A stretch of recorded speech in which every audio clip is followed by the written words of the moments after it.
Hello students, welcome to Amar tuition classes. Last lecture में हमने question number 9 complete किया था, जिसमें हमने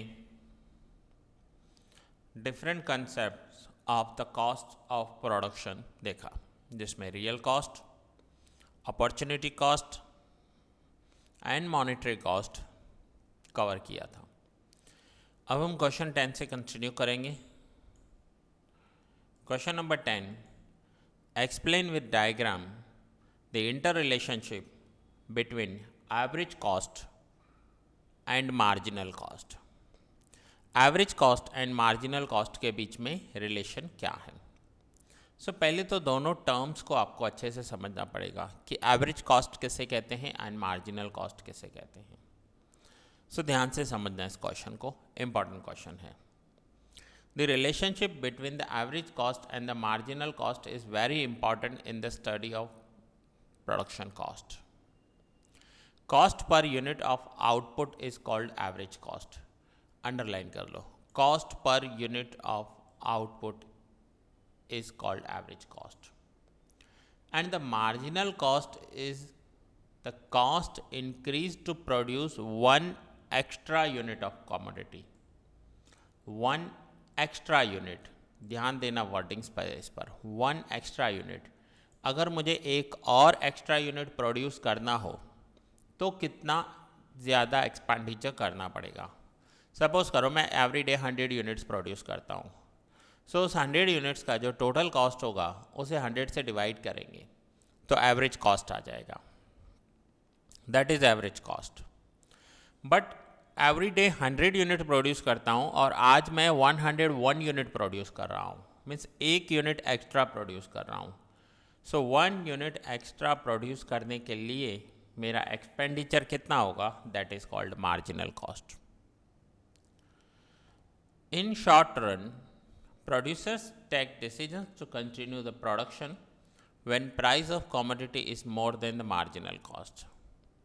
प्रोड्यूसर तभी अपना प्रोडक्शन कंटिन्यू करेंगे जब प्राइस है कमोडिटी का जो वो मार्जिनल कॉस्ट से ज़्यादा होना चाहिए। Thus, the average cost and the marginal cost play important role in taking decision about production.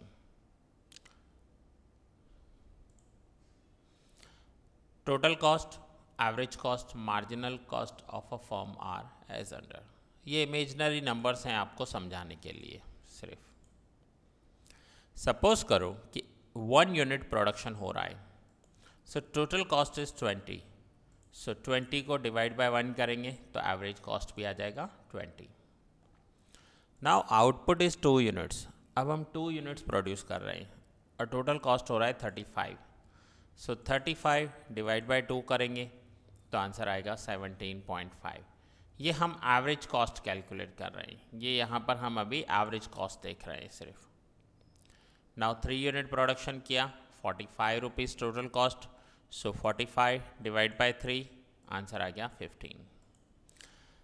ऐसे करते हमने 7 यूनिट्स प्रोड्यूस किए, एक्सपेंडिचर है 150। 150 डिवाइड बाय 7, 21.5। ये है एवरेज कॉस्ट। नाउ ये जो एवरेज कॉस्ट हमने कैलकुलेट किया इसे डायग्राम पर शो कर रहे हैं। तो ऑन एक्स एक्सिस आउटपुट लिया है, यूनिट लिया है, and on y axis average cost and marginal cost लिया है। तो 1 यूनिट प्रोड्यूस करने के लिए 20 एंड 2 यूनिट्स प्रोड्यूस करने के लिए 17.5। यहाँ पर देखिए 1 unit 20, 2 unit 17.5 and so on. ऐसे करके हमने ग्राफ पर सारे पॉइंट प्लॉट किए तो हमें एवरेज कॉस्ट का कर्व मिल गया।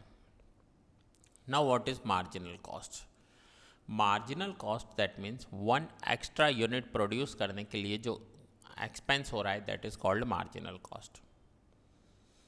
यहाँ पर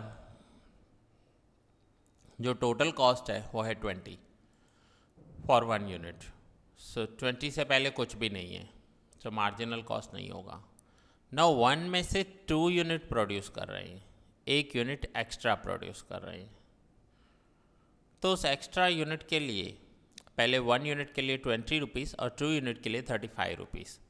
मीन्स यहाँ पर हम ये कह सकते हैं जो सेकेंड यूनिट हम प्रोड्यूस कर रहे हैं उस पर 35 माइनस 20 करें तो 15 रुपीज़ एडिशनल एक्सपेंडिचर हो रहा है, खर्च हो रहा है। So that is called marginal cost. 1 extra unit produce करने के लिए जो एक्सपेंडिचर होता है उसे मार्जिनल कॉस्ट कहते हैं। So 35 minus 20 answer is 15, that is marginal cost of second unit.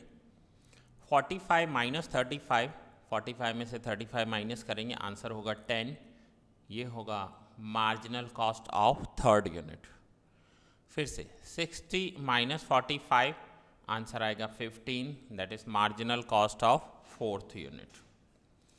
सो ये मार्जिनल कॉस्ट का कर्व है, इसे भी हमने ग्राफ पर प्लॉट कर दिया। Now as shown in the above schedule, as output increase initially the average cost and marginal cost both decrease. जैसे जैसे हम आउटपुट इंक्रीज करते जा रहे हैं एवरेज कॉस्ट भी डिक्रीज हो रहा है, मार्जिनल कॉस्ट भी डिक्रीज हो रहा है। Both decrease up to third unit तक डिक्रीज हो रहे हैं because of the law of increasing returns to scale is applicable. At fourth unit, average cost and marginal cost both are equal. At the same time, total cost is minimum. Fourth unit पर देखिए, fourth unit पर average cost भी same है, marginal cost भी same है। हम यहाँ पर बात कर रहे हैं ये वाले पॉइंट की। Average cost 15, marginal cost 15. After that, due to decrease returns to scale, average cost and marginal cost both increase, which can be seen in the schedule. अब उसके बाद एवरेज भी इंक्रीज हो रहा है, मार्जिनल कॉस्ट भी increase हो रहा है। सो कहने का मतलब ग्राफ में क्या है कि पहले इनिशियल लेवल पर एवरेज भी डिक्रीज हुआ, मार्जिनल भी डिक्रीज हुआ, फिर एक जगह पर आकर दोनों इक्वल हो गए और वहाँ से फिर दोनों ने इंक्रीज होना स्टार्ट कर दिया। सो ये हमने कंसेप्ट समझा average cost and marginal cost को। Now relationship between average cost and marginal cost. Average cost and marginal cost के बीच में रिलेशन क्या है? First, marginal cost less than average cost. Marginal cost average cost से कम है। यहाँ पर देखिए ये एरिया है, ये मार्जिनल कॉस्ट, ये मार्जिनल कॉस्ट कर्व है। Marginal cost curve is lesser than average cost curve. एक पॉइंट ये है। फिर सेकंड पॉइंट पर दोनों इक्वल हो जाते हैं एंड फिर थर्ड पॉइंट हम देखेंगे जहां पर marginal cost is greater than average cost. So यहाँ पर देखिए, it can be seen in the diagram that initially average cost decreases, then marginal cost also decreases, but marginal cost decrease more rapidly than average cost. ये point underline कर दीजिए, marginal cost decreases more rapidly than average cost. That is why when marginal cost curve is decreasing, it remains below the average cost curve. Marginal cost average cost curve के नीचे है। Now second point, marginal cost is equals to average cost.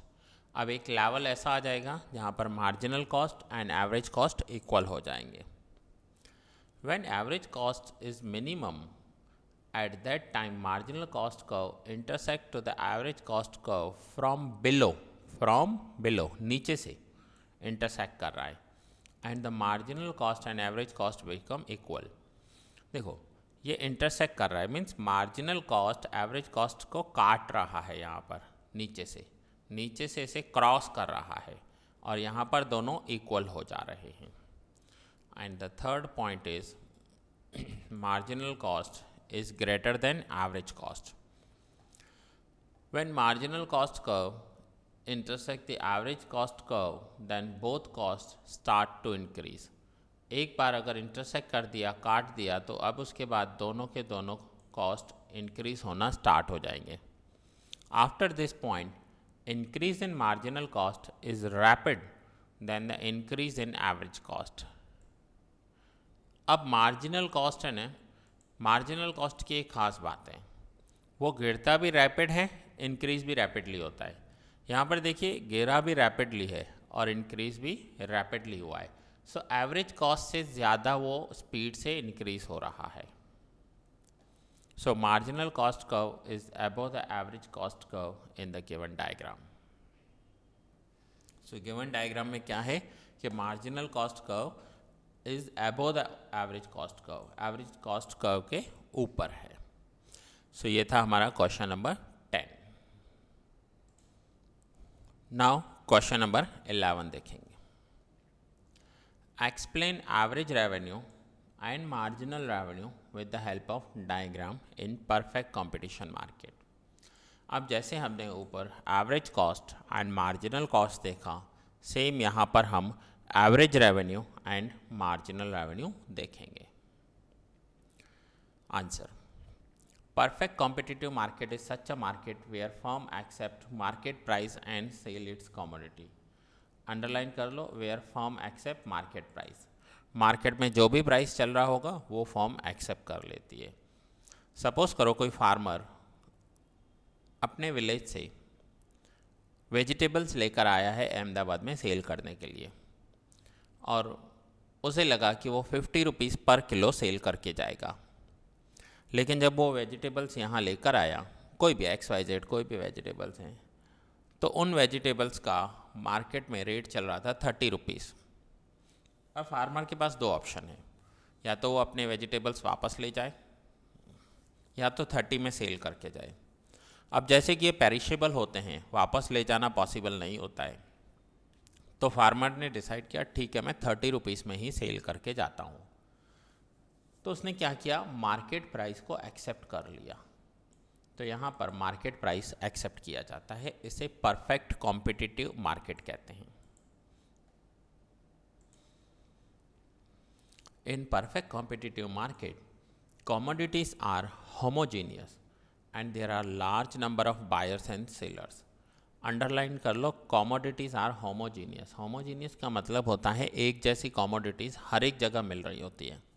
अगर आप vegetable market में जाओ तो आपको same vegetable cell करने वाले बहुत सारे लोग दिखेंगे।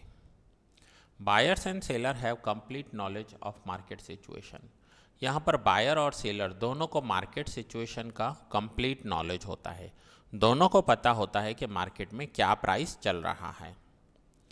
Price is determined by demand and supply of a commodity and firm sells commodity on that price. जो प्राइस होता है ना, वो डिमांड एंड सप्लाई पर डिटरमाइन होता है। No firm can affect the price, so price is fixed and constant. कोई भी फर्म जो है वो प्राइस को इफेक्ट नहीं कर पाती, प्राइस फिक्स रहता है।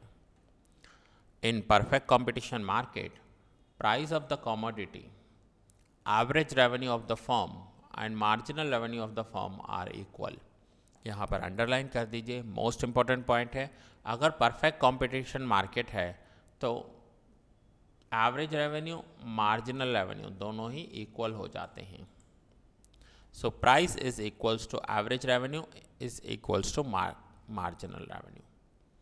If price of a commodity is rupees 50, then average revenue and marginal revenue of the firm is also rupees 50. So firm's average revenue curve and marginal revenue curve is same and parallel to x-axis, which can be seen by DD curve, which is horizontal to x-axis in the diagram. यहाँ पर diagram में देखिए, ये x-axis पे horizontal curve है, ये unit sold हैं और ये रेवेन्यू है। तो ये देखिए on x-axis average revenue is equals to marginal revenue is equals to price आ रहा है।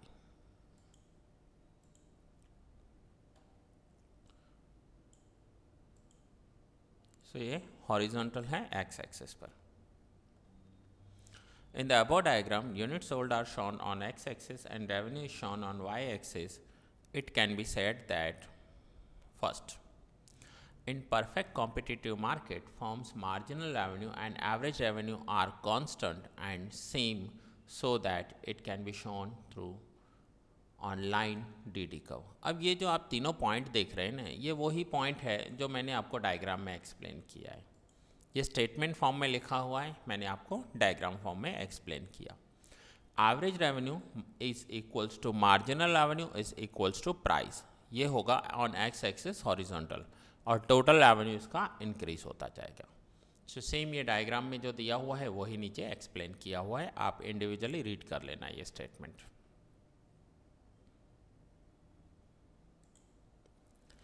सो दैट्स इट स्टूडेंट्स, ये लेक्चर यहाँ ही पूरा कर रहा हूँ। नेक्स्ट लेक्चर में क्वेश्चन नंबर 12 से कंटिन्यू करेंगे।